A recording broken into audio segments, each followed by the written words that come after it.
It's a strange thing to hear your own voice echo in a mansion and realize, no one's coming. Not today. Not even for your birthday. I stared at the untouched cake on the marble island in my kitchen, its pristine white icing catching the early morning light like it had something to celebrate. I didn't. I was 52, alone, and successful enough to be completely irrelevant to everyone I thought mattered. A few years ago, my phone would have been buzzing all morning, old fraternity brothers calling from Chicago, venture capitalists I helped make rich in Austin, my wife whispering some flirtatious promise before I even had my first coffee. Now. Silence. Even the staff were unusually quiet today. Maybe they felt the weight of the day too. I walked over to the massive bay window that overlooked my backyard in Westchester County. Trees had just started to turn, October making its slow, fiery claim. My wife used to love fall. Lena would go all out decorating the place like we were hosting Thanksgiving for the president. But she wasn't here anymore. And she hadn't left a note. That's not entirely true. She left something, an emptiness that even a $14 million estate couldn't cushion. And she left it behind with a real estate developer named Travis Blakely, who used to call me brother while asking for advice over cigars on the terrace. I was stupid enough to call it friendship. I'm not bitter. At least, that's what I keep telling myself. Bitterness feels like a loss I can't afford. I've already buried too many things behind my smile. That morning, I decided to ignore the day entirely. I buried myself in paperwork, checked in with my assistant, ignored 3 missed calls from a finance podcast that wanted an interview, anything to avoid sitting with the truth. No one was coming. It was around noon when I noticed something on the dining table. It hadn't been there when I left the kitchen earlier. A small, dark blue box with a satin ribbon. No name. No card. At first I thought maybe it was left by mistake. But when I opened it, I felt something shift. Inside was a pen, sleek, weighty, obviously expensive, but what struck me wasn't the gift itself. It was the engraving on the barrel, subtle and elegant. For the men who built an empire, even when no one believed. I blinked. Who would write that? Not Lena. Not my friends, they wouldn't dare stroke my ego like that, especially now that they were actively ghosting me. Then I remembered, the only other person who even acknowledged my existence this morning was Olivia, my personal chef. She'd wished me a simple happy birthday when I passed through the kitchen earlier, barely lifting her eyes from the French press she was handling with monk-like focus. Olivia. She'd worked for me for 4 years. Always quiet, always on time. Professional to the bone. She was elegant, but in an understated way. Neat bobbed hair, pressed white aprons, and a habit of listening more than speaking. I never asked much about her life. I assumed she liked it that way. But this pen, this was personal. Thoughtful. And oddly intimate. I walked into the kitchen. She was there, exactly where she always was around that time, cutting green onions with surgical precision. The faint smell of roasted garlic filled the air. "Did you leave something on the dining table?" I asked. She didn't look up. Just paused the motion of the knife for a second. "I did," she said simply. "Happy birthday, Mr. Callahan." "Call me Daniel," I said. I wasn't sure why. She looked up this time, her brown eyes calm but observant. "All right. Daniel." I held up the pen. "This is really something." "I figured you already had everything else," she said, wiping her hands on a towel. "But maybe not that." I looked at her for a moment, really looked at her. She wore simple gold earrings, no makeup, but she carried herself like someone who knew who she was. Confident, but never arrogant. "Why?" I asked. "Why go out of your way?" Olivia shrugged, returning her attention to the chopping board. "Because I've seen how people treat you when they want something. And I know what it looks like when no one's left." Her words landed heavier than I expected. Not pitiful. Not even sympathetic. Just true. "I'm going out to dinner tonight," I said, blurting it out without thinking. "Would you like to join me?" She paused again, looking up with a hint of amusement. "Because no one else said yes." I smiled. "That obvious?" She gave a half smile, setting down her knife. "All right. But only if I get to pick the restaurant. Now that surprised me. You don't want 5 courses and a $400 bottle of wine.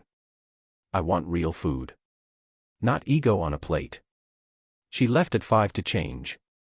I watched her leave the kitchen, wondering why I'd never noticed the grace in her walk or the subtle strength in her posture. She wasn't trying to impress. She never had. I changed into something more relaxed, ditched the suit jacket, left the Rolex on the nightstand. We drove in my Range Rover, but I let her pick the place, an old Italian restaurant in White Plains she said reminded her of home. Dinner was unexpected. We talked. 4 hours. About everything and nothing. I learned she used to be a pastry chef at a hotel in Manhattan, left after a bad breakup with the executive chef, moved upstate for a quieter life. She loved books about forgotten women in history, hated social media, and thought most millionaires needed someone to slap them once a month just to keep them human. I'd volunteer, she said, sipping her wine. For a fee. I laughed more that night than I had in months. And somewhere between dessert and coffee, I realized I hadn't once thought about Lena. Not once. It hit me later, when I was alone again in the house. I held the pen in my hand, staring at the inscription in the dim light of my study. I remembered the way Olivia looked at me, not like a man with money, not like a wounded husband, but like someone who still had something to offer the world. And for the first time in a very long time, I felt visible. As I put the pen down, my phone buzzed. A name I hadn't seen in months. Lena. Just her name. No message. I stared at the screen, my heart caught somewhere between anger and confusion. Why now? What did she want? And why did I suddenly feel like everything was about to change again? The phone vibrated again. Still just her name. No text, no voicemail, no missed call. Just that single notification, Lena. It sat there on my screen like a ghost tapping at the window. Not forcing its way in. Just waiting. Daring me to open the door. I put the phone down on the kitchen counter, walked to the fridge, and poured myself a glass of water I didn't need. Anything to keep my hands busy. Anything to avoid doing what I knew I would do anyway. I picked the phone back up. Hey, the message finally came through. 2 letters. That's all she had to offer after vanishing from my life with her bags and her betrayal. After 2 years of marriage that ended with a whisper instead of a bang. I stared at that message like it might bite me. I didn't respond. I just turned the screen over and left it face down. But my mind didn't turn off with it. That dinner with Olivia the night before, something about it had shifted my axis. Not just because I saw her differently. But because for the first time in a long time, someone saw me differently. And yet, here Lena was. Reappearing like some bad weather I thought had already passed. The next morning, Olivia was in the kitchen early, beating eggs like she was trying to punish them. You're early, I said, walking in with bare feet on the cold tiles. So are you, she replied without looking up. I poured myself a coffee. Couldn't sleep. She shot me a quick glance. Birthday reflection or indigestion? I smiled. A little of both. Olivia went quiet, then finally asked, "Did you like the restaurant?" "I did," I said. "And the company?" There was a pause. A small one, but noticeable. Then she nodded and went back to slicing tomatoes. "Got a weird message last night," I said, testing the waters. "Oh. Lena." That made her stop. She texted. Olivia asked carefully. "Just one word." "Hey." I didn't answer. "And do you want to?" I took a sip of coffee, leaned against the counter, and looked at her. "I don't know." Another pause.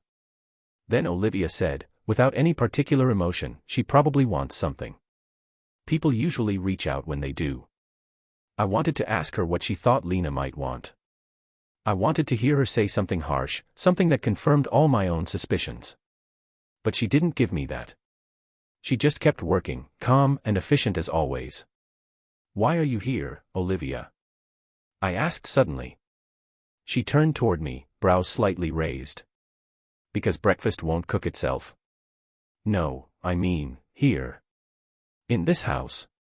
Working for a man like me. You clearly could have done something else. Somewhere better. She considered that for a moment. Then wiped her hands on her apron and said, because I like watching people in power when they think no one's watching. It tells you more about them than any resume ever could. I blinked. That's kind of terrifying. She smiled. Don't worry. You're not the worst of them. And the best is usually someone who never thinks they are. I wasn't sure if she meant me. But I wanted her to. Later that day, I met with my CFO at the downtown office. We discussed forecasts, projections, the usual bloodless business talk. But my head was only half in the room. I kept thinking about the way Olivia looked at me in that restaurant. How she leaned in just a little when I spoke. How she laughed, not politely, but genuinely. Like she didn't care about who I was or how much money I had. Like she was interested in me. And I kept wondering why that mattered so damn much. By late afternoon, I couldn't take it anymore. I texted Lena back. Didn't expect to hear from you. Everything okay? She responded almost instantly. Can we talk? In person. No explanation. No apology. Just a request. I didn't answer. That night, Olivia cooked for just the two of us, seared halibut with lemon thyme risotto and grilled asparagus. I offered to sit at the kitchen island instead of the big dining table. It felt more natural. Did you respond to her? She asked once we were both eating. I did. She wants to meet. And I don't know. I don't owe her anything. Olivia cut into her fish. You don't. But sometimes closure isn't about owing. It's about not letting ghosts live rent-free in your head. You sound like a therapist, I said. Came close, she replied. Dropped out halfway through my master's. That stopped me. Really? Yeah. Decided I liked food better than feelings. I smiled. Too bad. You're really good at both. For the first time, she looked slightly caught off guard.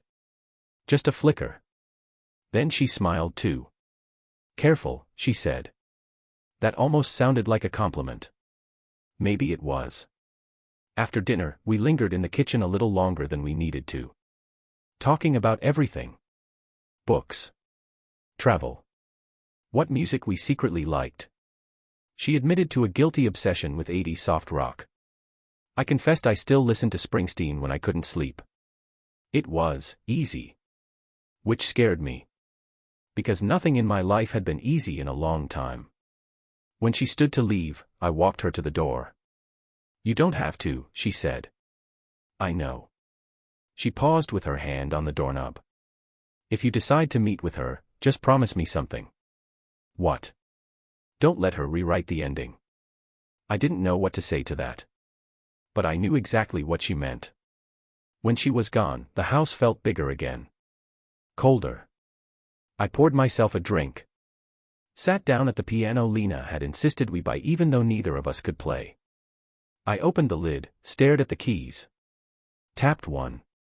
It was flat. Just like the last time I tried. My phone buzzed again. Lena, I'm in the city. Can we meet tomorrow? Just 20 minutes. I stared at the message, Olivia's words echoing in my mind. Don't let her rewrite the ending. I didn't know if I was strong enough to say no. But I knew I wasn't stupid enough to pretend it didn't matter. I agreed to meet her. I don't know if it was weakness, curiosity, or just that part of me that never got the closure it needed. But when I walked into the corner cafe in Soho where Lena asked to meet, I was already regretting it. She was sitting at a window table, dressed in beige, neutral, elegant, polished, like nothing about her could possibly leave a mark. But I knew better. The woman in front of me had cut through my life with the precision of a surgeon, and somehow still looked like she'd walked out of a lifestyle ad. She smiled when she saw me. That same smile she used to wear when she wanted something. Daniel, she said softly, standing to kiss my cheek. I let her, but didn't return it. You look good, she said, her eyes scanning me like I was a painting she was trying to appraise. You look the same, I said, sliding into the chair across from her. The waiter approached. She ordered a matcha latte. I passed. I'm glad you came, she said after the waiter left. I wasn't sure you would. I almost didn't. Lena nodded slowly, her eyes searching my face. I don't want to fight. I'm not here to stir anything up. I've been thinking about you. I gave a bitter smile. You mean between vacations with Travis? That must have been hard. She flinched. It was small, but I caught it. Daniel, that's over, she said, voice low.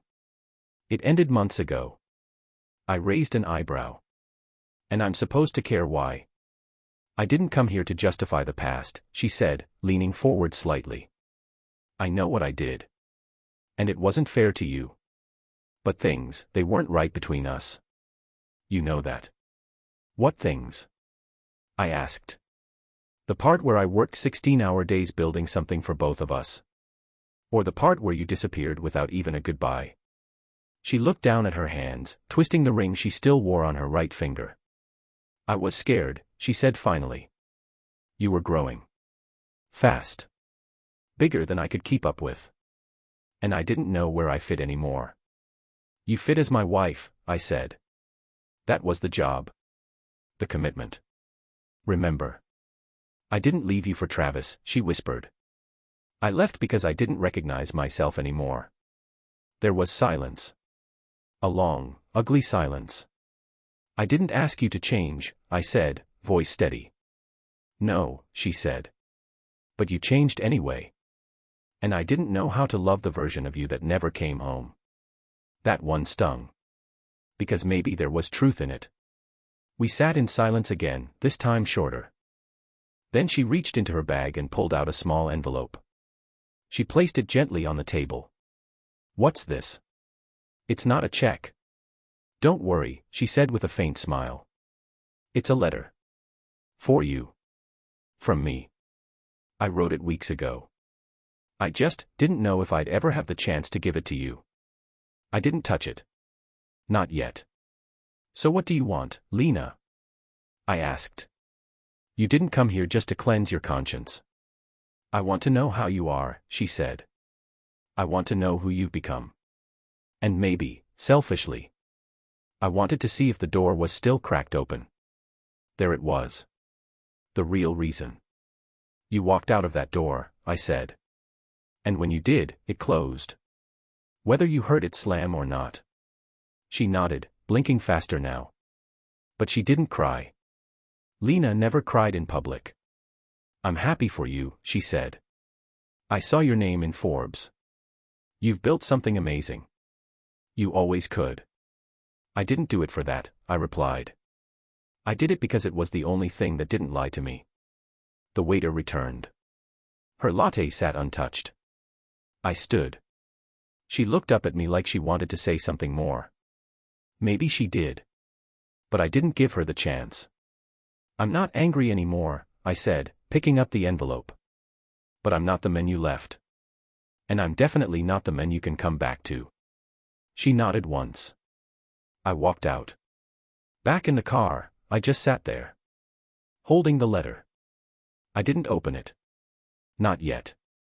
Something in me needed distance, a kind of emotional airlock between the past and whatever future I might be headed toward. That night, Olivia made salmon with dill cream sauce and wild rice. She greeted me like usual, but paused when she saw my face. Tense meeting, she asked casually. I handed her the envelope. She gave me this. She looked at it, surprised. Want me to burn it? I laughed. No. Just, maybe later. We ate in the kitchen again. I told her everything. Not just about Lena, but what she said. The letter. The feeling of sitting across from someone who used to be your whole life and now felt like a stranger with your memories. Olivia listened, stirring her rice with a fork, her eyes never judging. Can I ask you something? I said finally. Sure. If someone broke your heart, really broke it, would you ever let them back in? She took a sip of water and looked at me. No, she said softly. Because the second time would be my fault. The way she said it, calm, unshaken, it stayed with me. After dinner, she didn't leave right away. We moved to the den. She sat on the edge of the couch, legs crossed, while I poured us both a glass of red wine. I keep thinking, I said, that maybe I wanted Lena to come back. Just so I could say no. Olivia nodded. That makes sense. But then I see you, I continued. And I wonder if maybe it's not about what I lost, but what I might have overlooked. There it was. The words hanging in the air, thick and honest. Olivia didn't react right away. She studied my face. Then, slowly, she set her glass down. You don't know me, Daniel, she said. Not really. You know the meals I make, the way I keep things tidy. But you don't know the mess underneath. Then let me, I said. Her eyes held mine for a beat too long. Then she stood. I'm going home, she said. I stood too. Did I say something wrong? No, she said gently. You said something honest. And honesty, that's a dangerous thing. Especially when you haven't used it in a while. At the door, she turned to me.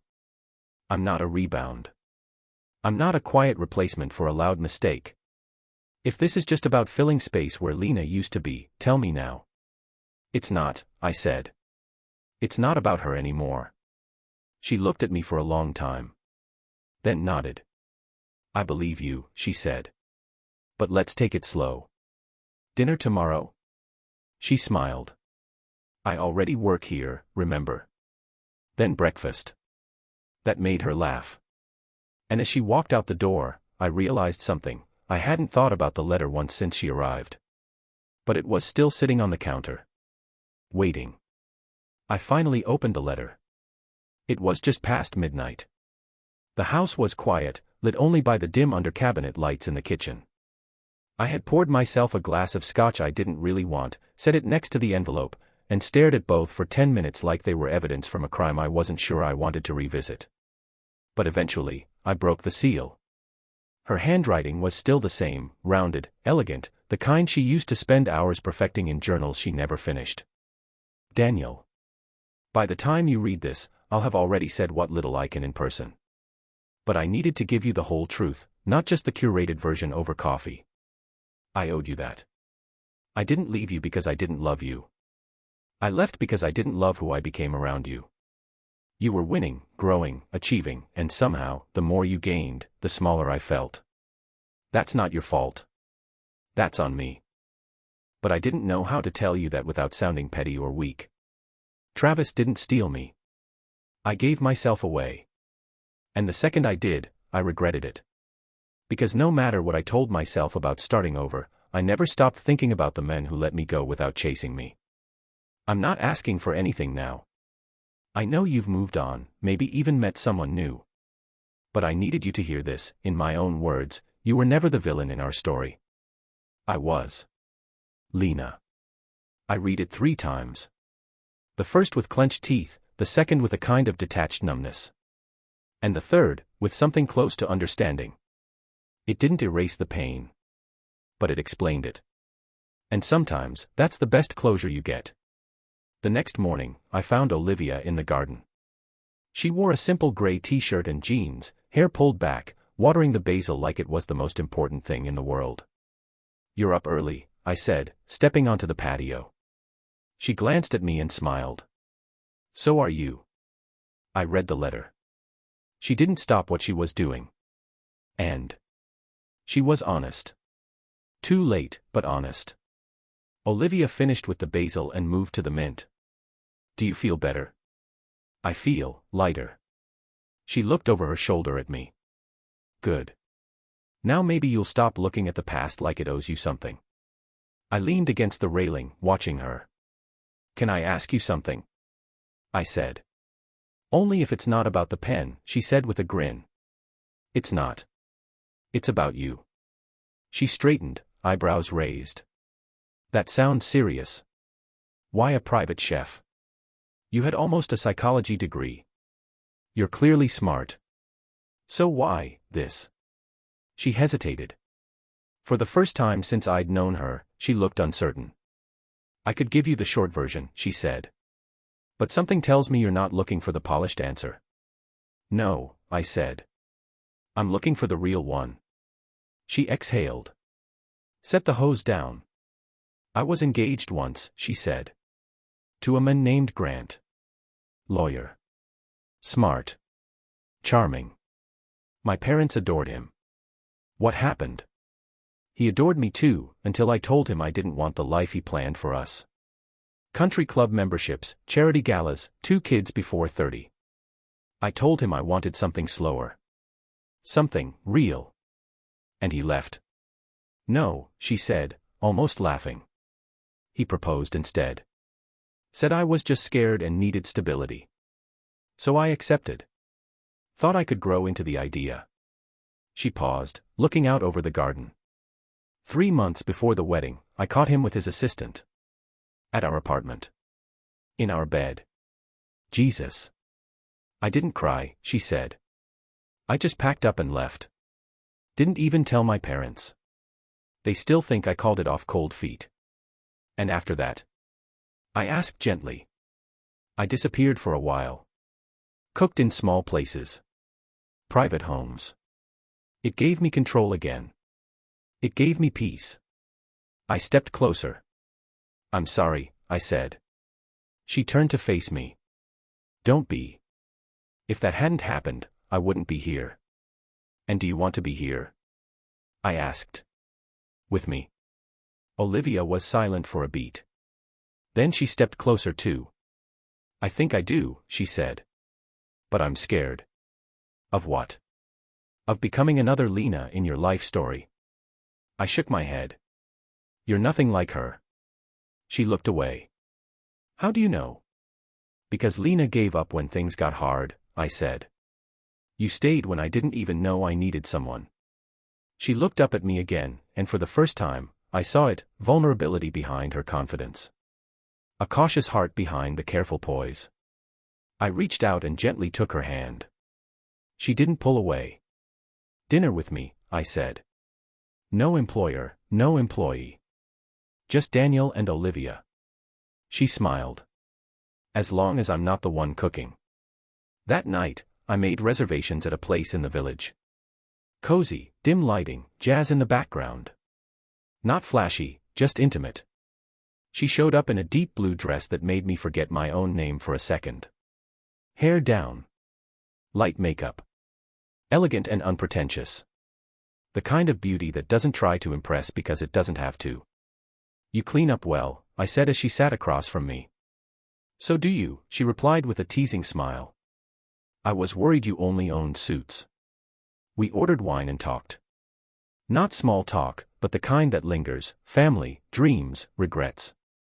She told me about her mother's garden back in Vermont, how they used to pick raspberries in July and freeze them in mason jars for winter. I told her about my father, who taught me business before I knew what taxes were. And how, in the end, he died alone in a penthouse surrounded by strangers in suits. It's strange, I said, swirling my glass. You spend your whole life trying to build something no one can take away from you. And in the process, you push away everything that can't be bought. Olivia nodded slowly. And then one day, someone gives you a $30 pen, and it feels like the most valuable thing you own. I laughed. Yeah, something like that. After dessert, we walked through the city. Just 2 people with no labels, no expectations. We passed a street musician playing old Billie Holiday songs. Olivia stopped and swayed to the melody.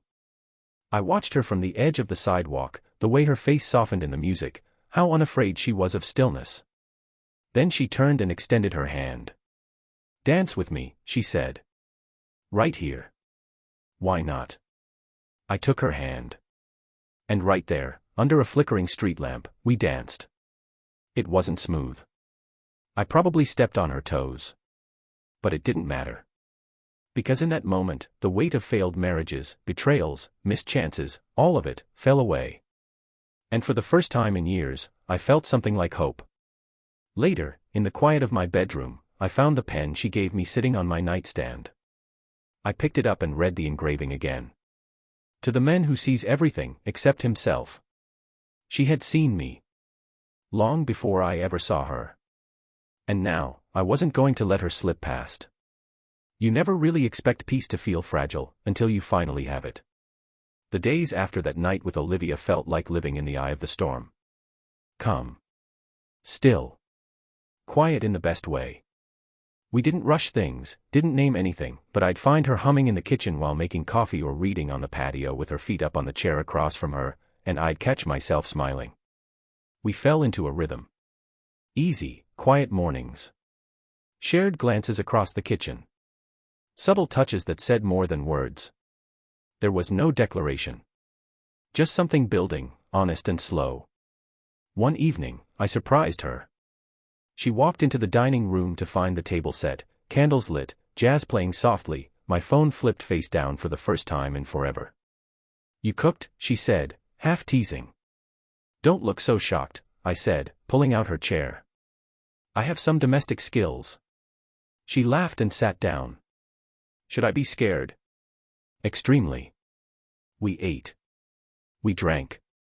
We talked about our childhoods, our worst dates, the movies that made us cry. Somewhere between the pasta and the tiramisu I'd picked up from the Italian place on 10th Street, she reached across the table and rested her hand over mine. "Daniel," she said softly, "I'm not good at saying this kind of thing. But whatever this is, it's starting to feel like something I haven't felt in a long time." I turned my palm to hold hers. "Me too." Her eyes softened, and I thought that maybe, just maybe, we'd both finally outrun our pasts. But peace never lasts, does it? The next morning, my phone rang. Unknown number. Normally, I ignore those. But something in me, it's always something, made me answer. "Mr. Callahan." "Yes. This is Detective Alvarez with the NYPD. Are you familiar with a woman named Lena Whitaker?" My blood turned cold. "Yes," I said slowly. "She's my ex-wife. She was admitted to Bellevue Hospital last night. Minor injuries. Possible mugging. Her emergency contact list only had one name. Yours." I didn't even think. I just grabbed my coat and left. Bellevue was chaos, like most ERs in the city. Fluorescent lights, the smell of antiseptic, and the low hum of TV static from a waiting room that never seemed to sleep. When I got to her room, Lena looked small.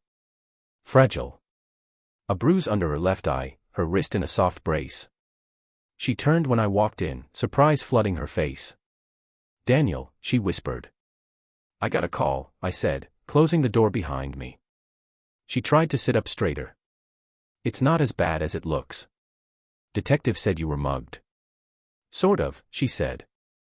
"I was walking to my car after dinner. Someone grabbed my purse. I tried to stop them, stupid, I know. I tripped and hit the sidewalk. You should have called someone." "I didn't have anyone," she said. "Except you." The guilt in her voice wasn't performative. It felt real. Raw. But I couldn't afford to dive into it. "You're lucky it wasn't worse," I said. "I know." I sat beside the bed, unsure why I stayed. She looked at me. "You didn't have to come. Didn't feel right not to." She nodded, slowly. "Then, I meant what I wrote in that letter." "I know." There was silence between us, heavy with everything unspoken. Then she asked the question I'd been bracing for. "Is there someone else?" I hesitated. "Yes." Her face tightened, but she didn't look away. "She's kind," I said. "And honest. And she never once asked me for anything. She sounds like everything I wasn't." "She's not you," I replied. "That's the point." Lena didn't cry. But her eyes glossed over. "I really did love you," she said. "And I was so stupid to let that go." "But you did," I said quietly. She nodded. I stayed another 15 minutes. Made sure a nurse came to check her vitals. Left my number with the front desk in case they needed to reach someone. And then I walked out. Back at the house, Olivia was chopping onions in the kitchen when I walked in. She looked up, smiled, then saw my face. "What happened?" I walked over, kissed her temple, and said, "You want the short version or the long one?" She wiped her hands, turned to me, arms crossed. "Let's start with short." Lena was mugged. Hospital called. I went. She blinked. Is she okay? She'll be fine. Bruises, some scrapes. Nothing permanent. And you?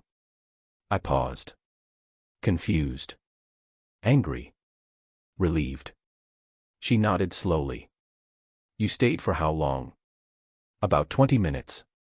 Olivia turned back to the onions, resumed chopping. Are we okay? I asked. She didn't answer for a moment. Then she said, I want to trust you, Daniel. But it's hard to stand next to someone who's still being pulled toward someone else. I'm not, I said firmly. She glanced at me. Then prove it. How? Let her go. For real this time. She was right. Later that night, I took the pen, the one Olivia gave me, and placed it back in its box. Next to it, I put Lena's letter. Then I locked the box in a drawer I hadn't opened since before the divorce. Symbolic? Maybe. But sometimes you need ceremony to make peace with your ghosts. The following weekend, I invited Olivia to a vineyard outside the city. A quiet retreat, just the two of us, rolling hills, no cell service. She wore a wide-brimmed hat and sunglasses, and I swear, every man who saw her did a double take. I didn't blame them. We walked between the vines, sipped Chardonnay under an oak tree, and finally sat on a blanket beneath the sky turning orange. I've been thinking, I said. Dangerous, she teased. I don't want to tiptoe anymore, I said. I don't want to feel like I have to prove I'm over her every day. I want us. All in. Olivia looked down, picking at a blade of grass. I want that too, she said. But I need to know I'm not a rebound you're convincing yourself is love. It's not about convincing, I said. It's about finally seeing. Seeing what? You. There was something in her eyes, caution, yes, but also hope. And then she said something that caught me completely off guard. You need to know something, she said. Before we go any further. What is it? She hesitated, then took a breath. My father wasn't just a gardener in Vermont. He was in prison. Twice. For fraud. I blinked. Okay. I lied because people judge, she said. They always have. I thought, if you knew, maybe you'd start to see me differently. I reached out and took her hand. I don't care where you came from, I said. I care about who you are now. She smiled. Good. Because that's the only version of me I'm willing to be. The sun dipped below the hills. The sky bruised purple. We sat there, two people with pasts we didn't hide from anymore. I didn't know what the future would bring. But for the first time, I wasn't afraid of it. Because maybe love doesn't show up with fireworks or grand gestures. Sometimes, it shows up as a pen. And a woman who saw you before you saw yourself. If life has taught me anything, it's that peace is never permanent. It's a layover, not the destination. After the vineyard weekend, Olivia and I slipped into something that almost felt like a relationship. No labels. No declarations. But we both knew what it was becoming. She started staying over a few nights a week. Left a toothbrush in the guest bathroom. Wore my old college sweatshirt like it had always been hers. We'd sit on the couch late at night, her legs over mine, watching old movies while she made sarcastic commentary that made me laugh louder than I had in years. It was good. Really good. Until the storm came. It started with a knock on the door. I had just finished a call with one of my business partners about a property acquisition in Miami when the doorbell rang. Olivia was out shopping. I assumed it was a delivery. It wasn't. I opened the door and froze. Lena. She looked different. No makeup. Her hair pulled into a loose ponytail. She wore a navy coat and jeans, and held something clutched to her chest. Her eyes were glassy. I'm sorry, she said softly. I know I shouldn't be here. I stepped out, closed the door behind me. What's going on?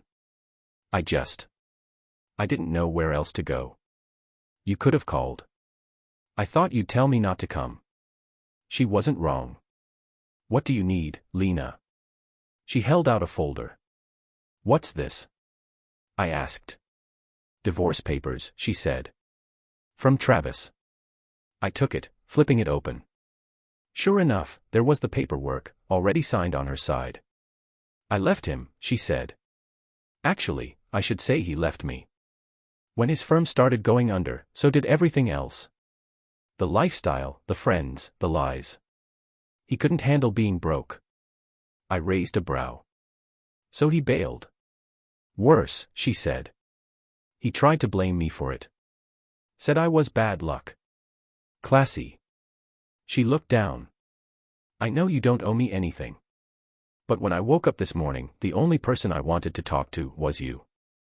I let out a long breath. Part of me wanted to slam the door on every ghost she brought back with her. The other part remembered the woman I once loved. The one I nearly built a life with. "Lena," I said carefully, "I'm with someone now." She nodded. "I figured. The way you looked at her at the hospital. Then you know this can't happen.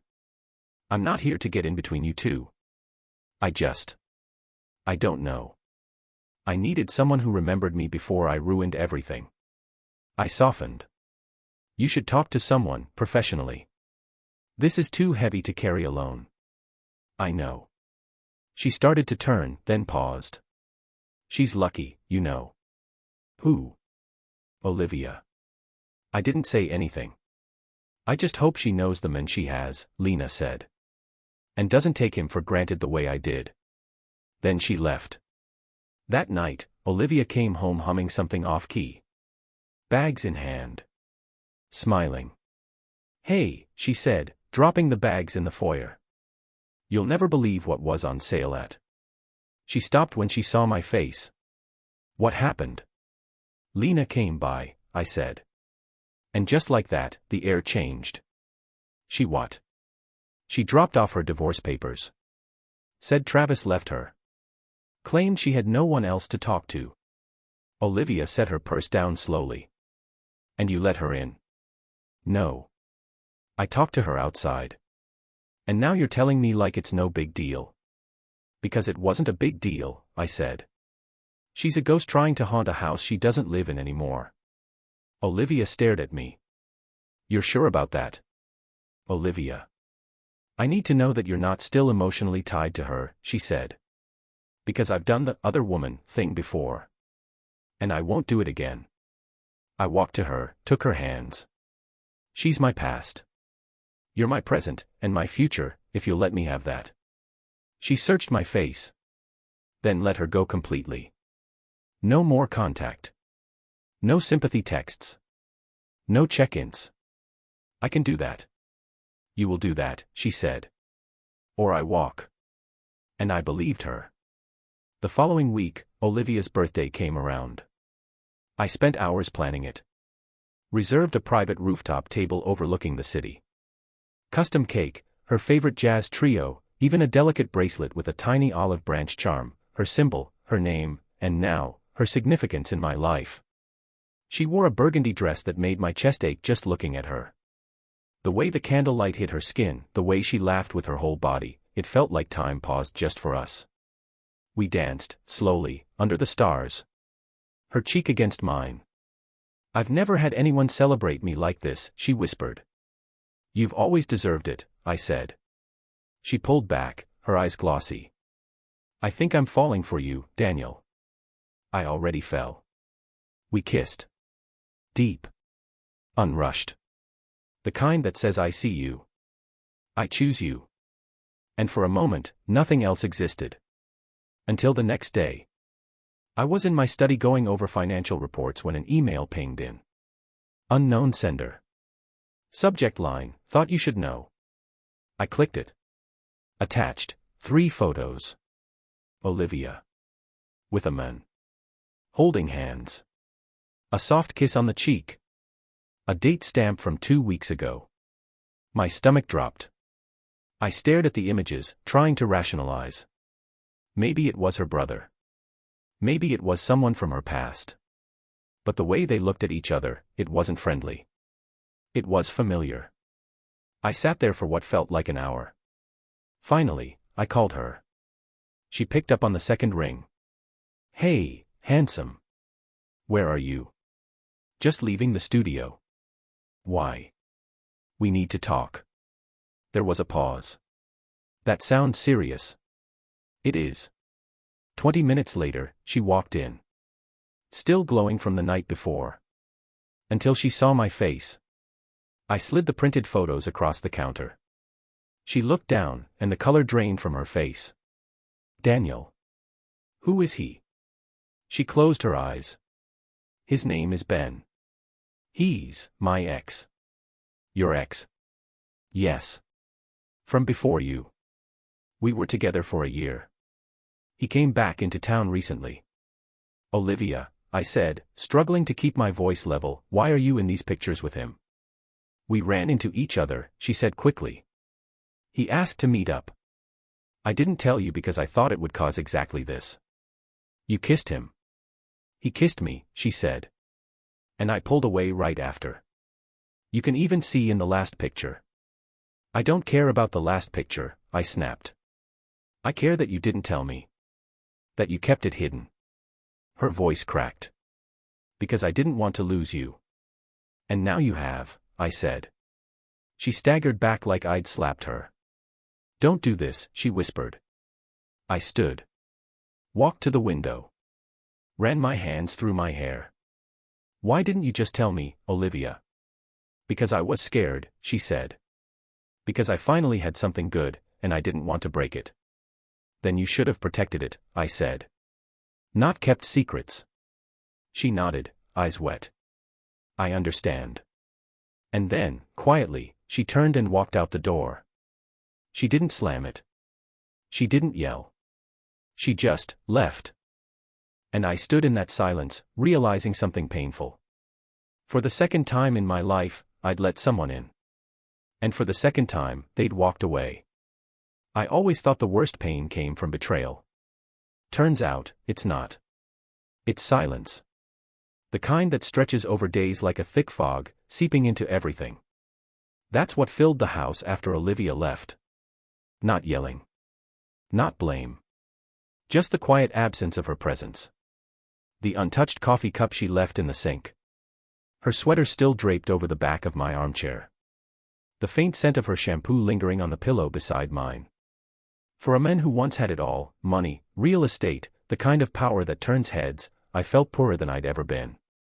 And yet, I didn't rush after her. I didn't chase. Maybe because I was afraid of what I'd find. Or maybe because I knew that this time, if she came back, it had to be her choice. Still, her absence dug into me. I thought about calling. About driving to the studio. About asking mutual friends if they'd seen her. But every time my finger hovered over the screen, I remembered the look on her face as she walked away, heartbroken but dignified.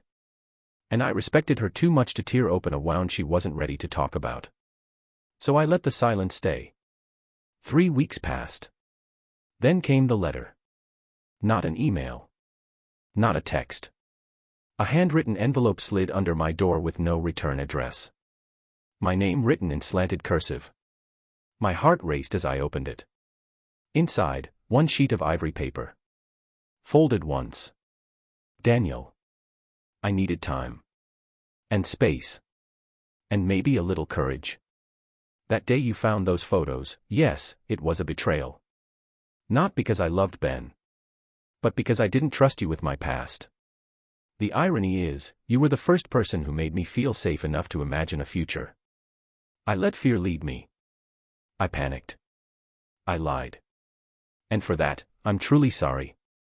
But I also want to thank you. You saw me, when I didn't even know I wanted to be seen. You reminded me that I was more than just someone's assistant, or someone's regret.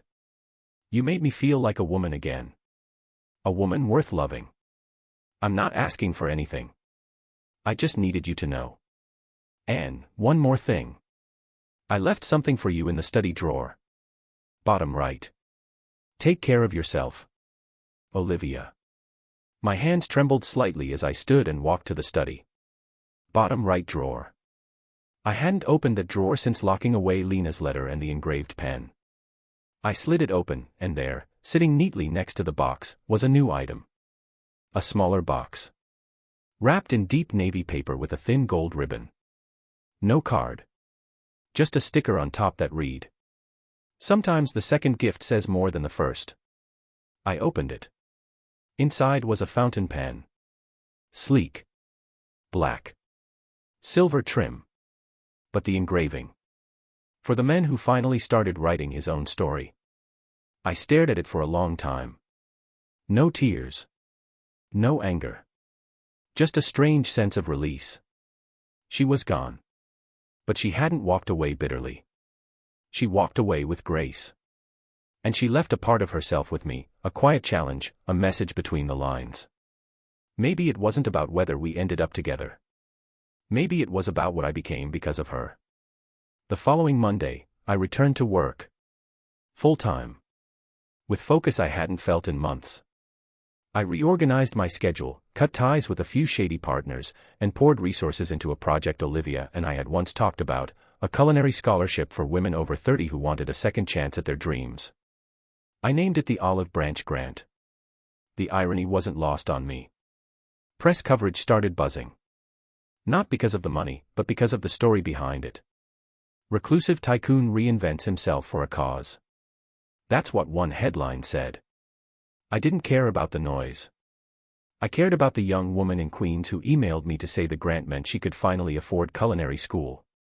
And about the former inmate from Baltimore who said she'd spent a decade trying to turn her life around, and the scholarship gave her the chance. It didn't fill the hole Olivia left. But it gave the pain somewhere to go. Then, one rainy Thursday in late March, I walked into my kitchen and found her. Just there. Soaked to the bone.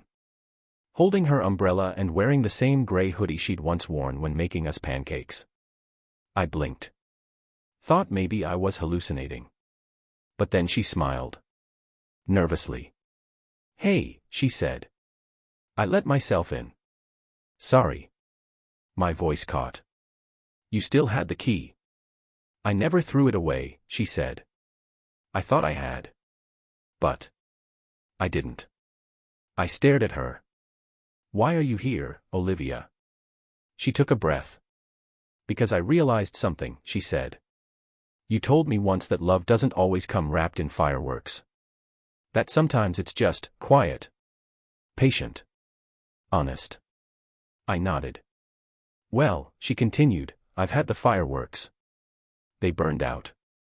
I've had the lies, they nearly broke me. But you." She stepped closer.